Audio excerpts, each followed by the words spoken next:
नमस्कार विद्यार्थी मित्रांनो, स्वागत आहे तुमचं आपल्या YouTube चॅनलवरती. तर मित्रांनो, सेंट्रल रोड रिसर्च इन्स्टिट्यूट म्हणजे CSIR केंद्रीय रस्ते संशोधन संस्था यामध्ये विविध पदांची जाहिरात प्रसिद्ध झाली आहे. तर मित्रांनो, ही जाहिरातीबद्दल आपण सविस्तर पद्धतीने माहिती पाहणार आहोत. त्यासाठी व्हिडिओ शेवटपर्यंत बघत राहा, चॅनलला सबस्क्राईब करा. तर मित्रांनो, यामध्ये पदे आहेत, त्यामध्ये पहिले पद आहे ज्युनियर सेक्रेटरिएट असिस्टंट आणि दुसरे जे पद आहे ते ज्युनियर स्टेनोग्राफर. तर मित्रांनो, हे जे पहिलं पद आहे ते लिपिकचं आहे आणि त्यानंतर दुसरे जे पद आहे ते लघुलेखकचं आहे.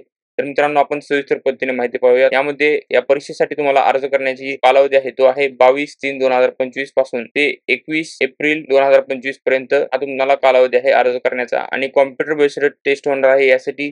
आणि ते एक्झामची टेंटेटिव्ह डेट दिली आहे ते इथे पाहू शकता तुम्ही. मे किंवा जून 2025 मध्ये डेट बाहेर केली जाईल. वेबसाईटवर असल्याने सांगितलेलं आहे. त्यानंतर कॉम्प्युटर स्टेनोग्राफीची पण एक्झाम डेट जी आहे ती जून 2025 मध्ये टेंटेटिव्ह आहे ती पण नोटिफाय केली जाईल असं त्यांनी सांगितलेलं आहे. त्याचबरोबर मित्रांनो, तुम्ही पाहू शकता ते hard copy of application shall not be sent to the office. तर मित्रांनो, अर्ज करण्याची प्रक्रिया आहे ती संपूर्ण ऑनलाईन आहे, ऑफलाईन नाही. त्याचबरोबर इथे त्यांनी विभागाविषयी माहिती दिली आहे. ही विभागाविषयी माहिती जी आहे ती कंप्लीट जॉब प्रोफाईलची माहिती आहे मित्रांनो, तुम्ही पाहू शकता. आणि मित्रांनो, तुम्हाला या पोस्टसाठी अर्ज करायचे आहेत ते विभागानुसार करायचे आहेत. तुम्ही पाहू शकता जसं की इथे आहे CSIR IGIB, त्याचबरोबर CSIR NISCPR या विभागानुसार तुम्हाला वॅकन्सी निघालेल्या आहेत आणि ते तुम्हाला कॅटेगरी वाईज प्रमाणे तुम्हाला अर्ज करायचे आहेत. त्यामध्ये मित्रांनो, पहिली जी पोस्ट आहे ती ज्युनियर सेक्रेटरिएट असिस्टंट या ही पद आहे ते मित्रांनो, तुम्ही पाहू शकता. यासाठी एकूण 177 वॅकन्सीज आहेत आणि group C non gazetted post आहे. यासाठी तुम्हाला पेमेंट जे आहे ते पे लेवल 2 चं म्हणजे 19,900 ते 63,200 पर्यंत तुम्हाला पगार असणार आहे. त्याचबरोबर यासाठी शैक्षणिक पात्रता जी आहे ती 12वी पास प्लस तुमचं कॉम्प्युटर टायपिंग असणं आवश्यक आहे. इंग्लिश आणि हिंदी या विषयामध्ये इंग्लिशसाठी 35 WPM आणि हिंदीसाठी 30 WPM तुमचं टायपिंग असणं आवश्यक आहे. त्याचबरोबर मित्रांनो, एज लिमिट आपण वयोमर्यादेपर्यंत बघितलं तर 28 वर्षापेक्षा जास्त नसावे असं त्यांनी सांगितलेलं आहे. आणि दुसरी जी पोस्ट आहे ती ज्युनियर स्टेनोग्राफर आहे. यासाठी त्यांनी वॅकन्सी कोड दिला आहे आणि यासाठी एकूण जे वॅकन्सीज आहेत त्या 32 आहेत. ज्युनियर स्टेनोग्राफर म्हणजे लघुलेखकसाठी, कनिष्ठ लघुलेखकसाठी.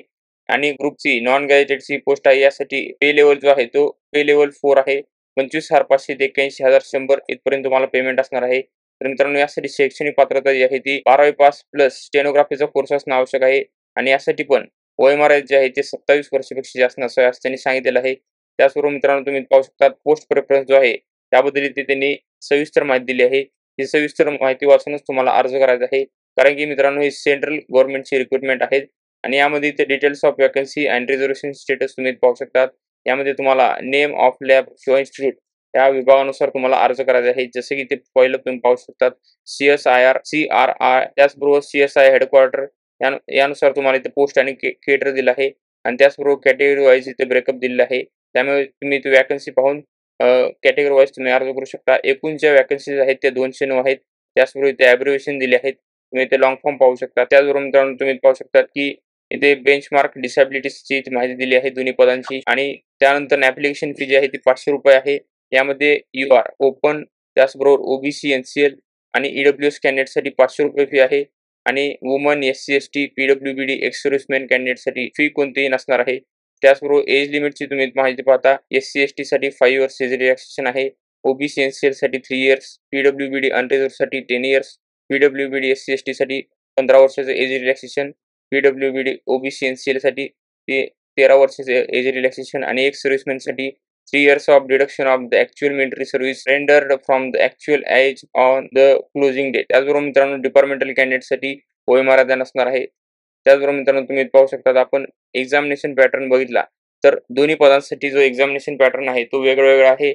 पहिला जो एक्झामिनेशन पॅटर्न तुम्ही पाहू शकता ज्युनियर स्टेनोग्राफर कनिष्ठ लघुलेखकसाठी ते मोड ऑफ एक्झामिनेशन जे आहे ती OMR based or computer based objective type multiple choice question तुम्हाला विचारण्यात येतील. एकतर तुमची परीक्षा OMR बेस्ड होईल किंवा कॉम्प्युटर बेस्ड होईल. त्यानंतर मीडियम ऑफ क्वेश्चन जे आहे ते इंग्लिश आणि हिंदी यामध्ये असणार आहेत. इंग्लिश विषयाचा पेपर फक्त इंग्लिशमध्ये होणार आहे आणि बाकीचे तुम्हाला जे विषय आहेत ते तुम्हाला इंग्लिश किंवा हिंदीमध्ये अवेलेबल होतील असं त्यांनी सांगितलेलं आहे. त्याचबरोबर मित्रांनो, तुम्ही पाहू शकता यासाठी जे क्वालिफिकेशन आहे ते 12वी आहे. आणि त्यानंतर टोटल क्वेश्चन जे आहेत ते 200 आहेत. आणि टाइम तुम्हाला जो असणार आहे परीक्षेचा कालावधी तो 2 तासाचा असणार आहे. यामध्ये विषय तुम्ही पाहू शकता general intelligence and reasoning, general awareness, English language and comprehension. त्याचबरोबर मित्रांनो, तुम्ही पाहू शकता एकूण हे 3 विषय आहेत. यामध्ये एकूण 50 प्रश्न आणि 50 गुण, 50 प्रश्न 50 गुण, 100 प्रश्न 100 गुण.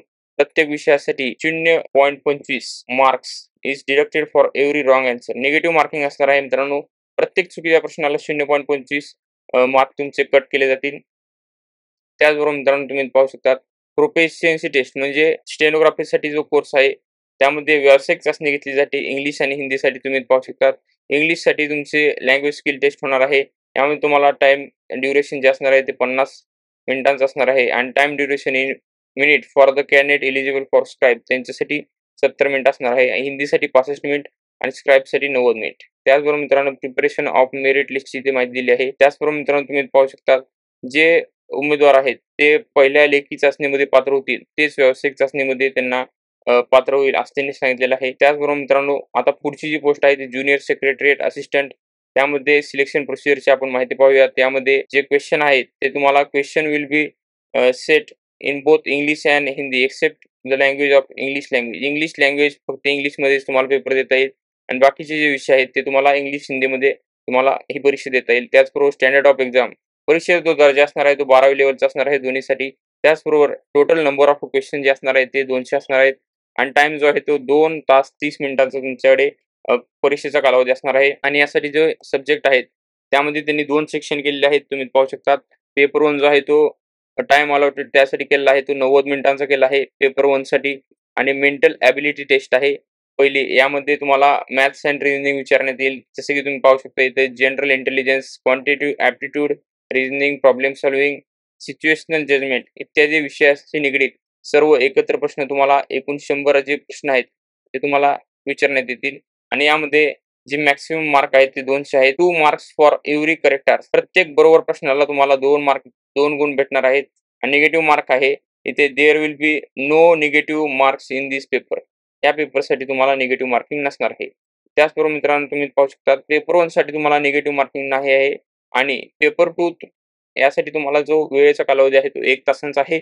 यामध्ये ते जनरल अवेअरनेस, इंग्लिश लँग्वेज हे 2 सब्जेक्ट असणार आहेत. यामध्ये एकूण प्रत्येक विषयाला 50-50 प्रश्न विचारण्यात येणार आहेत आणि मॅक्सिमम मार्क जे आहेत ते 150 आहेत. 3 marks for every correct answer. प्रत्येक बरोबर प्रश्नाला तुम्हाला 3 गुण भेटणार आहेत आणि ते निगेटिव्ह मार्किंग असणार आहे मित्रांनो. तुम्ही पाहू शकता 1 negative mark for every wrong answer. प्रत्येक चुकीच्या प्रश्नाला 1 निगेटिव्ह गुण असणार आहे. त्याचबरोबर मित्रांनो प्रोफिशियन्सी टेस्ट होणार आहे. यामध्ये तुमचं इंग्लिश टायपिंग 35 WPMचं आणि हिंदी टायपिंग 30 WPMचं असणं आवश्यक आहे. आणि यासाठी तुम्हाला the time allotted for the typing will be 10 minutes and 35 or 30 WPM correspond to 10,500 9,000 kDPH on an average. 5 की डिप्रेशन फॉर इच वर्ड. प्रत्येक शब्दासाठी तुम्हाला 5 की डिप्रेशन दिलं जाईल आणि तुमच्यासाठी जो टाइम आहे ते करस्पॉन्ड टू 10,500 किंवा 9,000 kDPH ऑन अन ॲव्हरेज असलं पाहिजे. त्याचबरोबर यासाठी तुम्हाला जो टाइम आहे तो 10 मिनिटांचा आहे. तुम्ही जर का पेपर 1 मध्ये म्हणजे लेखी परीक्षेमध्ये उत्तीर्ण झालात तरच तुम्हाला व्यावसायिक चाचणीला पात्र करण्यात येईल. आणि याबद्दल ते माहिती दिली आहे. प्रिपरेशन ऑफ मेरिट लिस्ट बद्दल इथे माहिती दिली आहे. Sequence of order of conducting competitive written examination and proficiency test in the computer इथे त्यांनी माहिती दिली आहे. त्याचबरोबर मेथडॉलॉजी पण माहिती आहे. त्याचबरोबर मित्रांनो तुम्ही पाहू शकता इव्हॅल्युएशनची इथे माहिती आहे आणि एक्झामिनेशन सेंटर बद्दल त्यांनी माहिती दिली आहे. ही सर्व माहिती वाचूनच तुम्हाला अर्ज करायचा आहे जेणेकरून तुम्हाला भविष्यात काही अडचण येणार नाही. त्याचबरोबर मित्रांनो तुम्ही पाहू शकता इथे उर्वरित माहिती आहे. जसे की ही सर्व माहिती वाचून तुम्हाला अर्ज करायचा आहे.